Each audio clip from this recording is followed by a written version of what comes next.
Dah.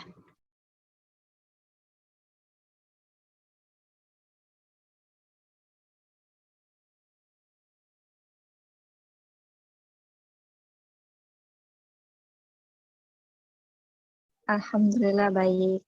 Baik. Alhamdulillah. Baik. Ya, sebelum kita memulai diskusi kita pada malam hari ini, marilah kita berdoa dulu agar diskusi kita berjalan dengan lancar. Berdoa dimulai.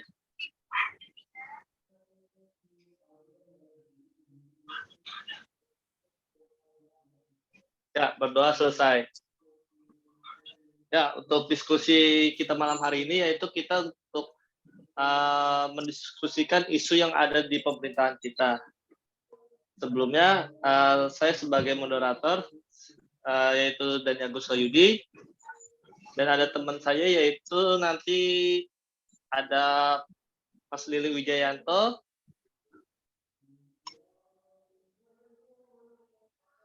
Dewi Sri Sakti Handayani, Intan Syafira, Nenindra, dan Lutfia. Ya, pada malam hari ini kita akan mendiskusikan isu.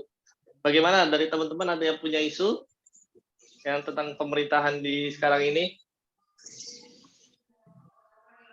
Mas Lili? Ya, baik. Terima kasih atas waktunya, moderator. Ya, kalau dari saya sendiri mungkin saya memilih isu tentang kurang patuhnya memakai masker dengan baik di dalam rumah sakit. Untuk Mbak Dewi gimana? Isunya dari Mas Lili bagus sekali ya. Ya, bagus. Saya setuju sekali terhadap pendapatnya Mas Lili. Gimana, ada yang lain? Mbak Dewi atau Mbak Intan?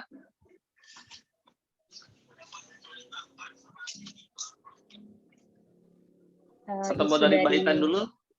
Boleh.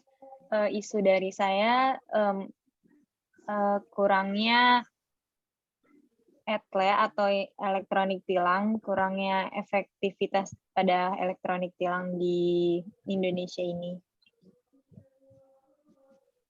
Baik. Sedangkan untuk dari Mbak Dewi? Saya lebih setuju dengan isu yang diambil Mas Lilik terkait COVID-19.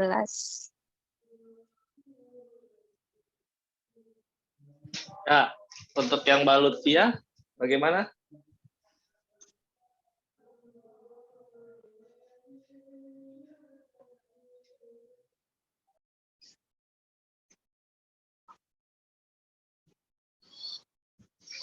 Ya, baik. Tadi udah ada banyak isu ya dari teman-teman yang kasih pendapat.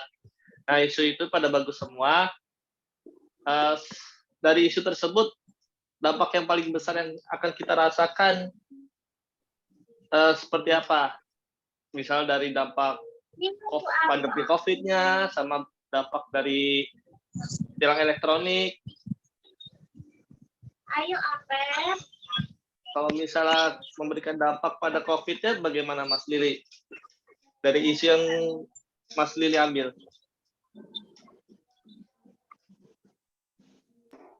Ya, kalau dari saya ya kurang patuhnya penggunaan masker dengan baik di lingkup rumah sakit. Karena di masa pandemi ini kita diwajibkan pemerintah untuk menggunakan masker.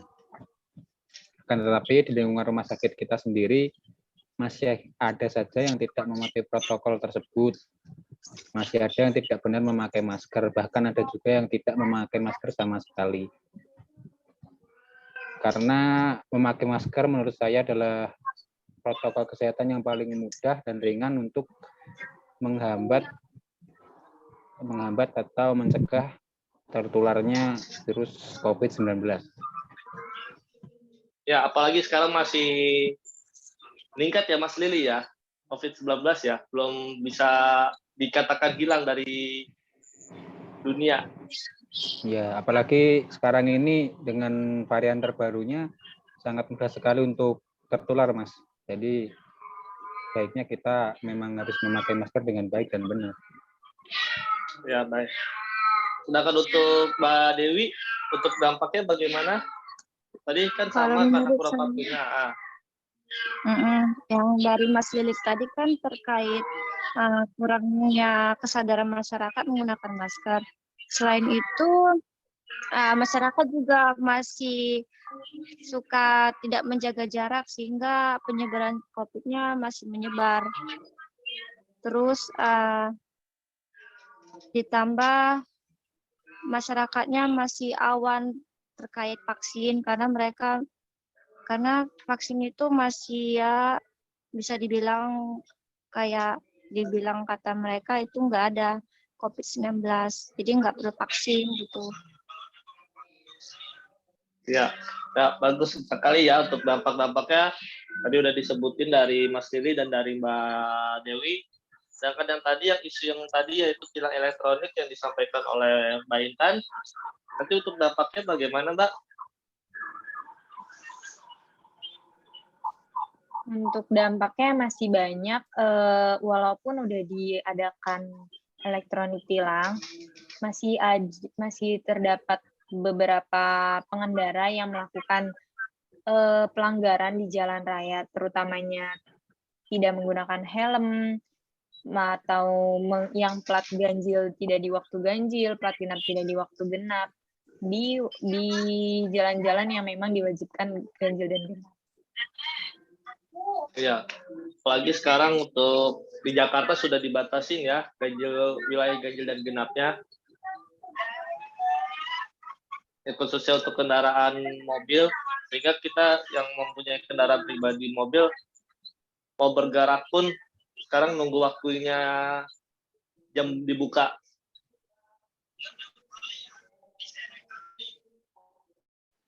Iya, betul. Ya, sedangkan untuk Mbak Lutfia, silakan Mbak. Dari Mbak Lutfia sendiri, apakah ada isu yang terkait?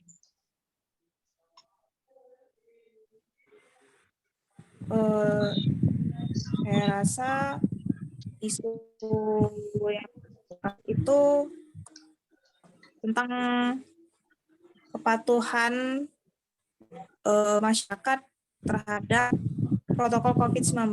Jadi ini masih ada kaitannya dengan kepatuhan soal vaksin booster, di mana kalau vaksin booster dan juga kepatuhan protokol ini tidak bisa dilaksanakan secara berdampingan, itu bisa menimbulkan dampak-dampak yang merugikan banyak masyarakat.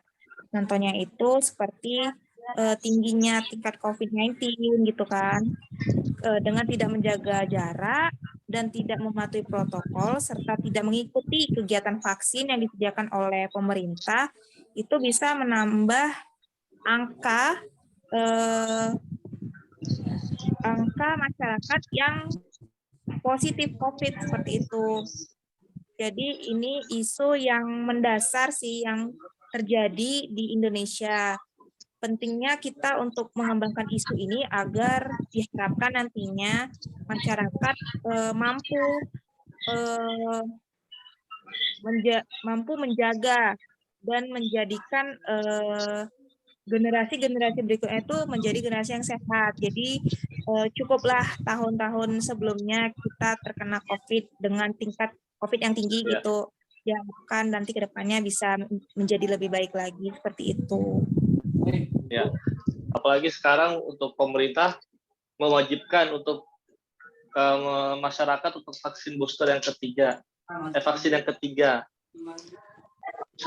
Di situ juga sebagai syarat untuk berpergian juga sekarang vaksin yang ketiga. Apabila tidak dilaksanakan vaksin yang ketiga, akan dilaksanakan pemeriksaan swab. Itu dari pemerintah yang sekarang. Isu-isunya sangatlah bagus dari teman-teman semua. Nah, menurut dari teman-teman semua, dari ketiga isu yang tadi yang disampaikan, mana yang memberikan dampak yang paling besar nantinya untuk negara ini? Sebelumnya kita menggunakan untuk analisisnya yaitu menggunakan USG atau menggunakan APKL. Biar kita menemukan Saran saya menggunakan teknik USG karena bisa dilihat USG, dari ah. urgensinya. Ya, baik dari Mbak Intan menggunakan teknik USG. Yang untuk teman-teman yang lain? Kalau saya setuju dengan Sama. pendapatnya Mbak Intan, pakai Iya. analisis USG. Baik, ya udah untuk sekarang kita menganalisis untuk teknik. Tadi kita dapat 3 isu.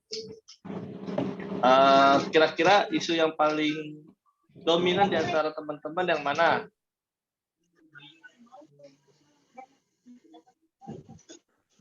Izin menjawab moderator. Ya silakan. Menurut saya dari ketiga isu yang kita angkat tadi, isu yang paling urgensi itu kurang patuhnya masyarakat dalam melaksanakan vaksin booster. Kenapa? Karena isu ini tidak hanya menyangkut individu seseorang, tapi menyangkut masyarakat banyak. Karena jika satu orang positif COVID-19 dan dia tetap saja dia terus dengan PD-nya dia berkeliaran di luar, berkomunikasi dengan orang banyak, berinteraksi tanpa tahu kalau dia adalah penyebar penyakit.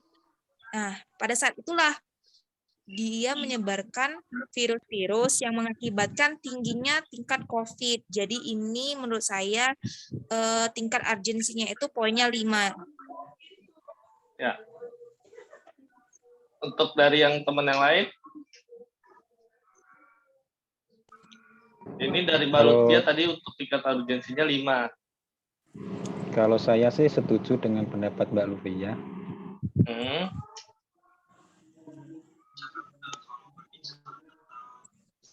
Karena di sini sudah termasuk gawat ya.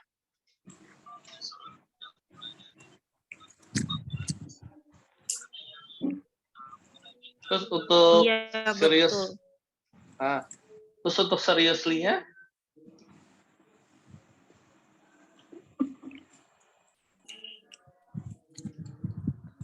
Menurut saya tetap yang vaksin booster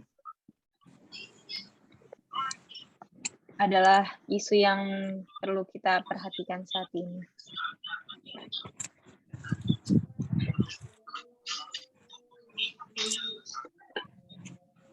Ya itu untuk dari Mbak Intan, untuk Mas Nili, Mbak Dewi,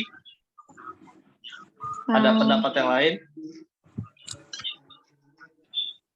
Saya setuju dengan pendapatnya Mbak Lutfi dan Mbak Intan.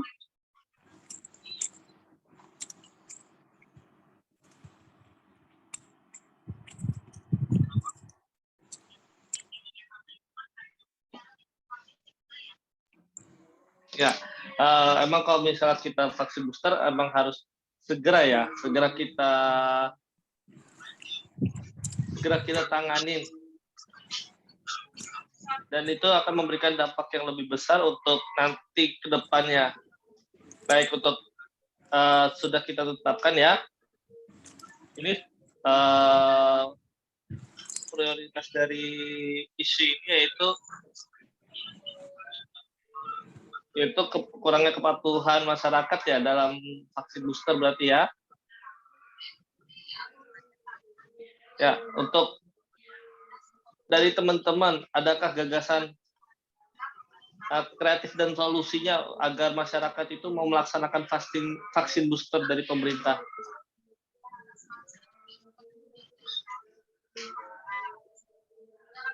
Apakah solusinya?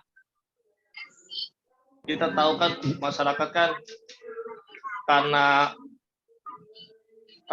aktivitasnya nggak ada waktu gitu. Baik, mungkin dari silakan Mbak Intan lebih dahulu.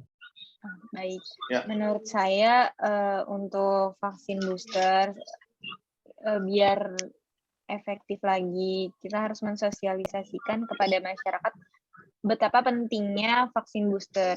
Karena banyak masyarakat yang menurut mereka takut karena dan selain takut mereka juga merasa tidak berguna. Jadi kita sosialisasi efektivitas dari vaksin tersebut dan dampak dari vaksin yang didapat, walaupun kemungkinan akan terkenanya COVID kembali virus tersebut, tetapi efek yang akan didapat akan berkurang. Dan kita harus lebih sosialisasikan lebih ke masyarakat mengenai hal tersebut. Ya, jadi kita lebih mengedepankan untuk sosialisasikan kembali ya untuk vaksin booster ini ya. Iya, betul. Ya. Mana tuh tadi Mas Lili? Sepertinya tadi mau memberikan pendapat. Siap. Sebenarnya sudah diwakilin semua sama Mbak Intan sih tadi. Cuman di sini saya akan menambahkan sedikit ya. Mungkin kenapa masyarakat itu tidak mau melakukan vaksin booster, yang menurut saya itu yang lain adalah tingkat kesadaran dari masyarakat tentang pentingnya vaksin booster, dan juga mereka masih berpikiran bodoh amat tentang vaksin. Soalnya itu tadi sama seperti yang dibilang Mbak Intan, walaupun kita udah vaksin, kan resiko terkena masih ada. Nah, di pikiran masyarakat itu mungkin karena itu, jadi mereka tidak mau melakukan vaksin booster. Kalau dari saya mungkin ya dari diri sendiri sih, meningkatkan kesadaran diri dulu, betapa pentingnya kita untuk menjaga kesehatan dan menjaga orang-orang yang di sekitar kita. Mungkin itu dari saya ya. Nah, bagus ya untuk itu tadi tambahannya dari Mas Lili. Emang diperlukannya kesadaran juga dari diri kita sendiri. Kita juga nggak bisa memaksakan orang lain juga. Kalau orang lain kita paksakan, nanti dia tidak akan mau melakukan vaksin booster. Untuk ada pendapat lain dari Mbak Lutfia atau Mbak Dewi? Mau menambahkan?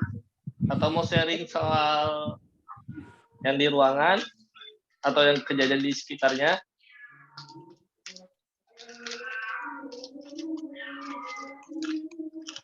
Ini bicara moderator. Berikan sedikit masukan. Jadi dari isu ini ada sedikit alternatif mungkin penyelesaian saran dari saya, karena kurangnya kesadaran dari individu masing-masing, maka mungkin alternatif yang bisa kita lakukan itu seperti melakukan pendekatan secara individu. Jadi mungkin mereka dari diri sendiri tidak ada kesadaran. Penting bagi orang-orang terdekat mereka yang bisa memberikan masukan. Karena seperti kata Mas Li tadi, dengan adanya sedikit masukan dari mereka, diharapkan nantinya timbul rasa kesadaran untuk melindungi orang-orang yang ada di sekitarnya. Jadi tindakan atau aksi yang bisa dilakukan sebagai tenaga kesehatan itu melakukan pendekatan secara individu gitu kepada beberapa masyarakat. Seperti itu sih. Terima kasih. Ya, bagus sekali untuk tambahan dari Mbak Lutfia. Ada yang mau memberi tambahan lagi?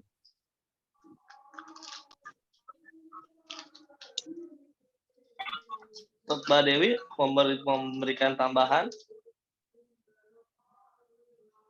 Kalau saya hanya agar masyarakat sadar, pemerintah bikin aplikasi tentang update-update terkait COVID, terus apa dampaknya, terus cara menggunakan 4M, pakai masker, mencuci tangan, menjaga jarak, dan menghindari keramaian.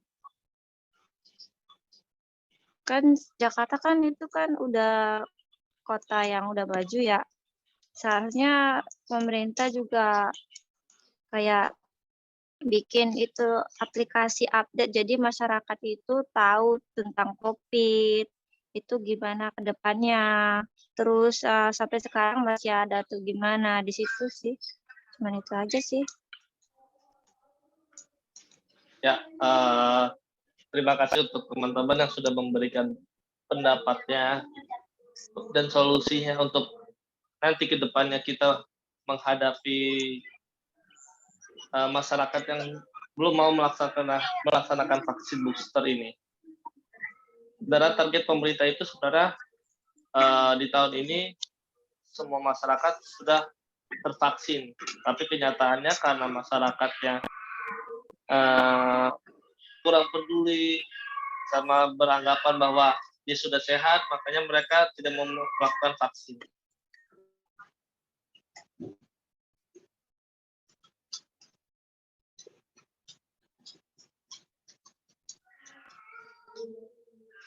Baik, apabila tidak ada yang hasil dari kesimpulannya, yaitu tadi kita sudah membahas ada 3 isu, dan dari kita menetapkan isu yang paling prioritas yaitu kurang patuhnya masyarakat dalam melaksanakan vaksin booster. Di sini akan memberikan dampak sekali yang sangat besar, yaitu salah satunya nanti vaksin COVID-19 akan meningkat kembali apabila masyarakat belum melakukan vaksin tambahan. Sedangkan dari pemerintah sendiri itu sudah mewajibkan, bahkan sudah menetapkan sebagai syarat untuk berpergian vaksin yang ketiga ini. Sehingga untuk solusinya yaitu kita melakukan pendekatan secara individu, secara personal kepada masyarakat, dan menjelaskan berbagai macam lewat leaflet, dampaknya kembali, efeknya apabila tidak melakukan vaksin booster. Ya, terima kasih untuk teman-teman atas waktu diskusi kita malam hari ini. Saya harap diskusi ini menjadi pembelajaran kita untuk kedepannya. Kurang lebihnya mohon maaf. Billahi taufiq wal hidayah. Wassalamualaikum warahmatullahi wabarakatuh. Ya, tepuk tangan dulu untuk kita semua. Waalaikumsalam warahmatullahi wabarakatuh. Terima kasih. Ya.